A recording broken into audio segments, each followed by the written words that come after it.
really looking forward to reading this.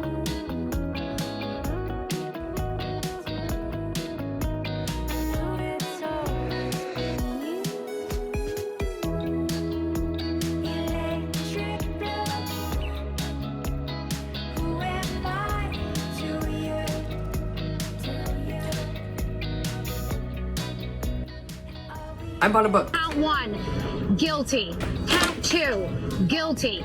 Count 3, guilty. I know you might be thinking, hey, you broke your book buying ban, like you broke it fair and square. Well, to that I say, the legislature states that the book buying ban is only enforceable in the home country of the book buyer. As soon as I crossed international waters, welcome to my first book haul of the year. I'm so happy, guilt-ridden to be sharing this with you. But when I went to the UK for the first time, and obviously when I was in Edinburgh, which is a UNESCO city of literature, it'd be rude to ignore the generous, gracious Scottish hospitality of the bookstores that they offer. And so I went a little wild. I went so wild that I had to donate some of my clothing to the hotel I was staying at because the books didn't fit in my suitcase. In March, I traveled to Scotland and Iceland. I have a little Icelandic book haul. Couldn't stop me. They have bookstores in the airport. Okay, that's not fair. I went to Scotland in March and I was so excited to go to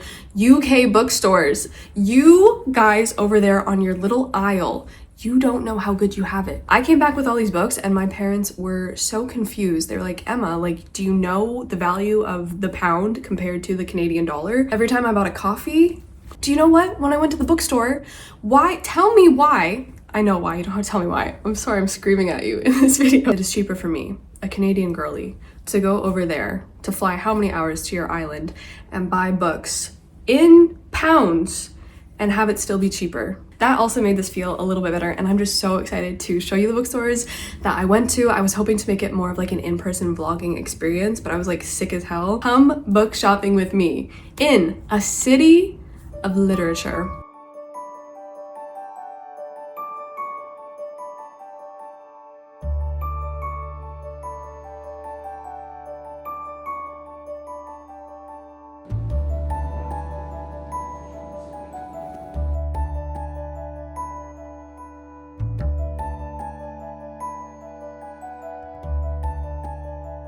Hi guys. Oh, sorry, one second. Hello? Oh, hi. Oh, you saw me book shopping. Oh, that's very kind of you. No, my phone is okay. Thank you for asking. Do you know what I do about 17 million times when I'm book shopping? I drop my phone. I drop it all over the place. I'm in the middle of trying to like take pictures of the books that I want to remember and like store away for later. I'm in the middle of trying to like film for my booktube. I am carrying about 5 books that I absolutely don't need to be buying. What ends up happening is that I just drop my phone. Thankfully, my phone is protected and also looks cute as hell. The cases, the clothing, the absolute fashion statements that have been cloaking my phone for almost a year now, I've been working with them for almost a year, belong to Burga, who are kindly sponsoring today's video. Thank you guys so much. I love working with them. My phone has been wearing the cutie patootie winter collection all winter long. It's time to pick a new outfit for my phone. If you're new here and you've never heard me talk about Burga, they are so cool. With them, I love that you can like match everything together because I got very similar cases for my iPad and my phone. They're very popular for good reason. People like Taylor Swift, okay, are out here rocking their cases. I really want to show you the ones I got because I'm actually really in love with this one. I got a couple of their elite cases. Their elite cases are my personal favorite because I really like the gold. I mean, you can choose different colors, but I really like the gold that comes around the camera, and it's raised. It's also raised, and I just think it's like such a nice touch. The elite cases have that fabric interior. All of Burga's cases are made on demand when you order, so that helps to cut down on excess product waste. There's a 12-month warranty if you're not happy with your case. If you drop your phone as often as I do, you'll probably be very happy because their cloud guard technology ensures that your phone is protected at all times. This is the first one that I decided to get.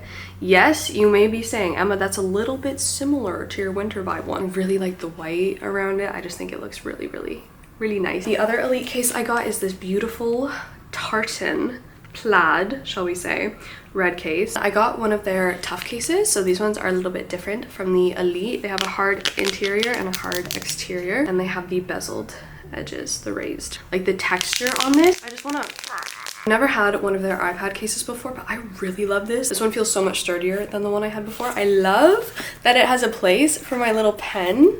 That's so cute. And this one I got in the same starry. These are seriously my favorite cases I've ever had. And Burga is actually running a 2 for 2 deal right now. So if you're looking for gifts for your friends, family, you can buy 2, get 2. So 4 phone cases. And you can also use my discount code on top of that for an extra 15% off. And my code is EmmaX15. This one that I have on kind of matches the book that I'm reading, which is fun. Thank you so much to Burga, and let me show you the books that I brought home with me. Why were all the bookstores closed? It is a crime. Well, actually it's probably a good thing that I only got to go to 2 bookstores in Edinburgh because a lot of them were closed. Our first stop, I didn't want it to be my first stop, but it was, is Waterstones. Ever since I joined BookTube, Waterstones has been to me a mythical place. It was a pretty decently sized bookstore. I was expecting to actually enjoy it a little bit more. Maybe it was just this location. They did have such great selections. Honestly, they really, really did. And I spent about just way too many hours in this Waterstones, but it just didn't have the right vibe. Do you know what I mean? It just didn't have the vibe, my dream vibe of a bookshop. So yeah, was a little disappointed with Waterstones. Doesn't look like it though from this big old bag of books that I got. Roll the clips, bookstore number 1.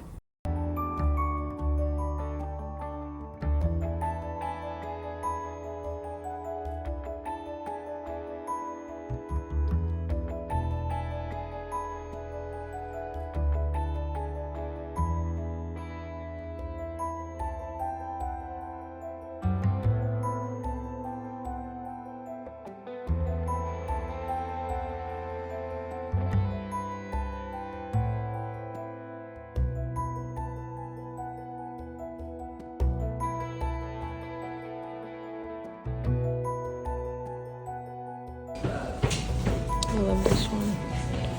I love this copy. Oh my god.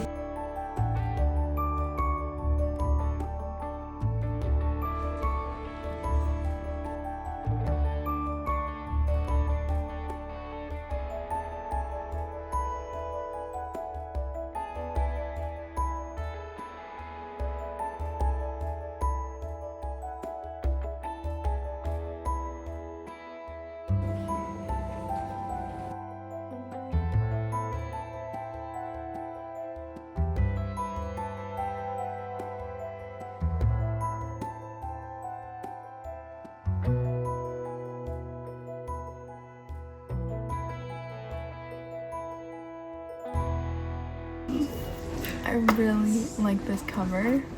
I don't have underground, but the print is kind of small.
Needless to say, I bought a ton of books. I got all of these books at Waterstones. 1, 2, 3, 4, 5, 6. I got 6 books. This edition was something I had never seen here.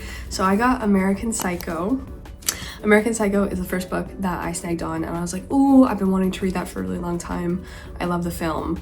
I really want to read my first Bret Easton Ellis, even though I already have a Bret Easton Ellis on my shelf that's like, hello, am I worth nothing to you? Love this cover. Oh, so spooky. So these are the Picador collection, if I'm not mistaken. If you've never heard of this one, we follow an office worker who works in murders and executions, aka mergers and acquisitions, with Patrick Bateman, and he has it all. Good looks, youth, charm, a job on Wall Street, and reservations at every new restaurant in town. He is also a psychopath. I am just very into everything this book discusses. Flipping through here and reading it in a Patrick Bateman voice. I leave the office at 4:30, head up to Exclusive, where I work out with free weights for an hour, then taxi across the park to Gio's in the Pierre Hotel for a facial, a manicure, and, if time permits, a pedicure. I finally walked up their stairs because they had 3. Did they have 3 floors? I started alphabetically at the end of the alphabet in the Z's, and there was a specific book that I was looking for. It had something else by the same author. So I got Burning Secret by Stefan Zweig. I really wanted to find Post Office Girl because so many of you guys have been saying, Emma, that's the one. That's the one for you because that's set in a hotel. But so is Burning Secret. So is Burning Secret. I want to read everything this guy has written. I've only read Chess, but I want to read so much of like his own life as well. I don't know if he's written anything about his own life in like a nonfiction sense, but I love the Grand Budapest Hotel, and so much of that is inspired by Zweig's writing. So this Burning Secret, I honestly don't love this edition too much. I have one Pushkin press. I don't think I've ever seen Pushkin press here though. So anyway, but this is set at a hotel where we follow this young boy, I think. This man, I think his name is Baron. No, the Suave Baron, bored on his holiday in an Austrian mountain resort, begins to flirt with this boy's mother. And she's like, no, gross. And so he strikes up a friendship with her son. What is this behavior? The Baron, all this is a game, but he cannot begin to imagine the effect he's having on the boy's life. At this point, I was like, okay, you can't pick a book for every letter of the alphabet. Like, don't do that. Please don't do that. I saw this book out on one of the tables they had just laying around, and honestly, I don't really like these editions. This is probably as cheap as you're gonna find something. Okay, actually, before I show you this, let me just like prove to you the prices of things. It was £9.99. There are 2 books from Canada. This one I was given as a gift. This one I found in a book box. Thank God. How much do you think this little tiny book is? Yeah, that's gonna cost you $22. And then for a hardback, do you want to take a guess? $42. $22, $42. The book that I got sitting on the table is The Lonely Skier by Hammond Inez. I obviously picked this up because I'm like, snow, mountains, we're there, we're so there. This is the vintage classic edition. I really don't like the vintage classics. They're the red spines. I don't like them. I don't like reading from them. I don't like the font. I don't like how it feels. I was like, it's here. I really want to read this book, so let's do it. This is a thriller, and I'm really interested in this because it sounds so cool. It lies somewhere beneath the snow, high in the mountains, Nazi gold, tainted with the blood of murdered men. Only a few know its secrets, and one by one they come in search of it. So we have this huge, I think it's a pretty large cast of characters coming up to the ski resort. Maybe they're like, hey, I'm here to ski.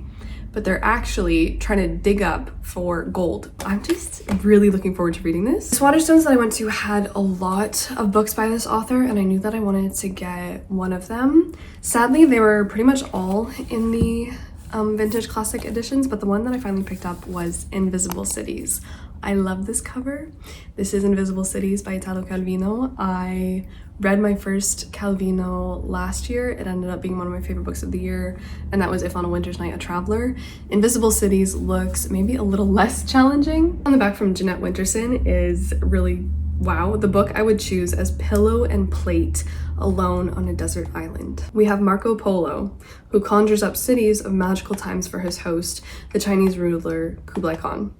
But gradually it becomes clear that he is actually describing one city, his own city, Venice. You get to discover 55 fictional cities in Invisible Cities, but the whole time he's describing Venice. Sounds so Good. This sounds so good. It also sounds a little reminiscent of If on a Winter's Night a Traveler, honestly, in the way that it's structured. So many of his works, but I'm like, Emma, just choose one. I have my next Stanislav Lem to pick up, and that is the Futurological Congress. It's set at a hotel. It is. It's set in Costa Rica, actually. So this one I'm so excited for. I'm actually so excited to read this. I think this could be a new favorite for me. I loved Solaris. That's the one I have on my shelf of his, and that's like a 5 out of 5 book. But this one is about people who are going to this congress set at a hotel. So it's kind of like a, what's the word? Like a convention, I guess, kind of. We follow a cosmonaut who has been sent back to Earth to attend the 8th Futurological Congress in smog-bound, overpopulated Costa Rica. He's there for the Congress, but then all of a sudden there's like water toxins or some strange gas or something that causes hallucinations in the water system, and before he knows it he gets shot, but then he's like frozen because we have like this technology to freeze people, and then eventually he's thawed out in an even more distant future. So this sounds really whack as hell, and I'm really here for it, and this cover is really, really cool. You might be surprised, but I bought a short story collection. This is the last book that was taken from Waterstones and brought all the way back over land and sea to this bookshelf right here. I got a short story collection. I am ready to give it another go. I read a short story collection last month, and I'm excited for this one because this is also sci-fi. So I got another Picador collection edition, and this is Exhalation by Ted Chiang. So I hate this cover. It sounded so good. This sounds so good. So I'd never heard of Exhalation. Does this not sound cool as hell? A portal through time forces a fabric seller in ancient Baghdad to grapple with past errors and the temptation of second chances. I might not read them all at once, like I might try to just do a couple short stories a month even. That is everything for Waterstones. The first bookshop that I tried to go to in Edinburgh was Armchair Books.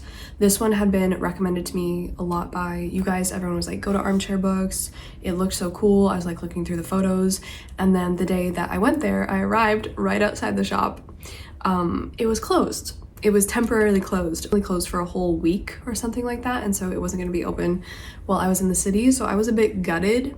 It's an awful feeling to just stand outside a bookshop and like see all the books through the window and know that you can't get in there without breaking the law. That was sad. And then I was like, oh, it's okay. There's a bookshop literally right next door to Armchair Books. That one is called Peter Bell Books. This one is actually, I think, rare. That one is closed and it's actually only open by appointment.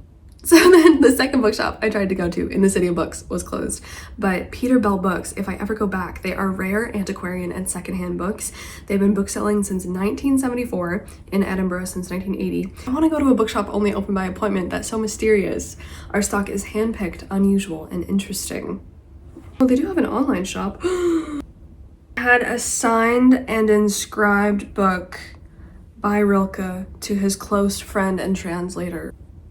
That's $10,000. Armchair was closed, Peter Bell was closed, and then I was walking around going to a couple shops, and then I saw this really pretty small cemetery next to, I don't know where it was, what street it was on. Anyway, there was a bookstore, or at least the sign said the bookstore was back in there. I was like, oh my gosh, okay, finally, I'm gonna go to my first bookstore in the city. That one was completely shut down. Closed, just like not open anymore. The shop was empty, and they said they had to close because after COVID the shop just did not recover and they couldn't stay open and remain open to keep their business going. So that's when I went to Waterstones. So first three bookstores that I wanted to visit were all not possible. The next day I was determined to go to maybe a little bit more of an independent shop, so I went to Topping.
Topping was my favorite bookstore that I went to in Edinburgh. Definitely. It's set in like this, it just feels like this house kind of that's been converted into a bookstore. There's 2 levels to this Topping as well, and it's like so gorgeous. You know when you walk into a bookstore and they're playing classical music, that is the vibe that I want. There's like ladders on all the bookshelves that you can use. It was really a dream. The selection was fantastic, such a good vibe. I love how it wasn't just like this big open area, but it had all these little rooms that you walked into, and it was just so beautiful. The floors are so creaky. It smells amazing. I somehow only bought 2 books because at this point I was a little bit starting to panic about the room that I had in my suitcase. First one I got is Glaciation, a very short introduction by David J.A. Evans. So I've actually never purchased one of these very short introduction books. They have so many. They literally had a shelf full of these at Topping. Topping had, their sections were just so good. I love the way it was organized. I love whoever organized that bookshop with like all of the sections. They had like mythology, and then they had a whole one about very short introductions. They had maps, travel, nature. It just was like perfectly catered. It was actually such fantastic work. Chef's kiss. So this is published by Oxford University Press, and I just really wanted to have this. I checked this out of the library when I was working on my undergrad thesis, and I really just wanted to own it and like read the whole thing. It provides an overview of glaciers and ice sheets as systems and explores how glaciers and related features. It obviously looks right up my alley, and also pretty like relevant to the course I'm taking right now at uni, so I am very happy to have this. Upstairs they had like this whole section with different animals. They had just so many like beautiful books on nature and different kinds of animals. They had this whole bird section. I almost bought so many books there. I really would like to go back to a Topping. Like, it was fantastic. But the one that I got, I didn't know this series existed. This one is just called Polar Bear. This is by Marjorie Fee. She's a professor of English in UBC here in Canada, and she wrote a book about polar bears. And I was like, oh, so you're living like my dream life. Anyway, this series, because there were so many of these, it had so many different kinds of animals, so many. It calls itself A New Kind of Animal History. So each volume in this series follows a different animal, and it just tells you, I guess, everything about them. They are the largest land-dwelling carnivore on Earth. They're also a symbol of the climate change debate, with their survival now threatened by the loss of Arctic ice. They feature in children's books on merry-go-rounds. Their pelts were once highly prized by hunters, and live captures became attractions in zoo and circuses. This is all about, of course, the polar bear. Those are so many illustrations as well. I actually could have stayed in Topping forever and bought every single book. Because I was supposed to be filming a come book shopping with me video in Scotland, I was like, okay, well, I'm gonna have to go find some other bookshops. I decided to take you guys to one that is not in Edinburgh, because this one is in the Highlands. This one is in Fort William. Fort William, I just love you so much. This was such a perfect, cute, wonderful, beautiful little town, and I just really fell in love with it, and I was so surprised to see that they had quite a large bookshop there. The next bookshop that I went to in Scotland was the Highland bookshop, and yeah, I did buy a few things there.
Oh.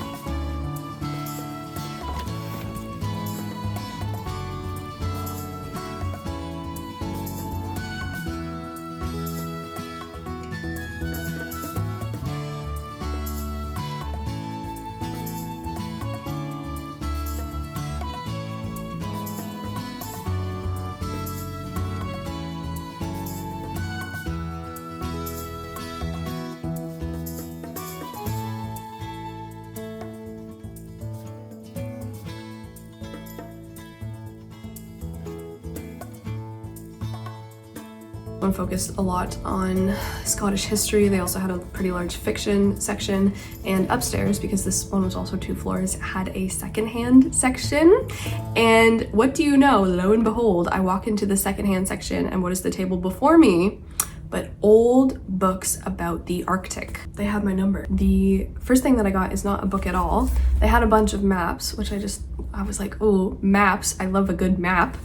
So I got this one, which is the North Polar Chart. It feels so cool. And the legend down here, the different colors, like we have one for snow and glaciers. We have the barren tundra lands, the region of the northern forests. This map has been laid down in a way that maps traditionally were. The cloth is 100% natural cotton. It's like so soft. It was made in South Molton, Devon, England. So this map was first published in 1895. I think the company is called Old Folding Maps. I was like, Emma, if you get one of these big old Arctic books, a lot of them were on Arctic exploration. A lot of them were more like anthropological themed. Some of them were just like atlases. And they were a little bit more expensive because they're quite old. And I was like, okay, just get one. Just get one. So I just got one. So the one that I picked, really so hard to pick. Literally so hard to pick, but she's so gorgeous. This one is called Amid Snowy Wastes by Seton Gordon. Are you kidding me? Look at that. Look at her. Ooh. Smells like it's from about 1907. Wow, I don't know if you can hear that. I want to take really good care of this book. To be fair, I guess in pounds it wasn't that expensive because it was about 35 pounds. But for me with the conversion, that's pretty decently expensive. This one is Wildlife on the Spitsbergen Archipelago, which is now Svalbard, which is also a place I really want to go to. I believe this was published in 1922. I think this is now the oldest. Is it the oldest edition I have? This book is the outcome of a visit to the Spitsbergen Archipelago in the summer of 1921 as photographer with the Oxford University expedition. These chapters are merely a narrative of my own personal observations and experiences. You know, game of the map of Svalbard. Look at it. Pictures about the, is it called eiderducks or eiderducks? I just found out about their existence last month when I was doing research on the water birds in the lake outside, and I came across the eiderduck.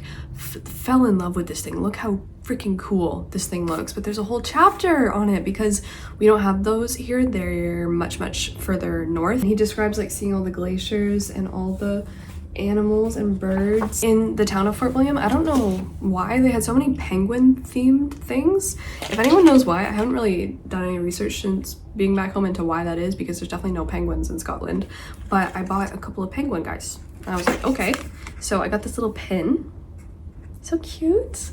And then I got this little penguin guy. Look it. Oh my god, he's so cute. I did get one more book from the Highland bookshop. I saw this and I was like, I really want to own this book. I actually read this book this year already, but I didn't have a physical copy because I listened to it on audio and it was just cheaper for me to get it there. So I was like, I'm gonna just do it. I got My Lady Jane. I bought My Lady Jane by 3 different authors, Hand, Ashton, and Meadows. Love this book to death. One of my favorite books I've read this year. I just adore this so much. This is a young adult historical fantasy. It's a retelling of Lady Jane Grey, who is Queen of England for 9 days. Yeah, I just love this so much.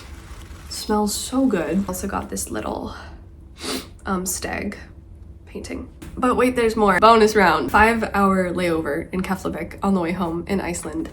And they have a bookstore in the airport. My downfall. I bought 3 more books.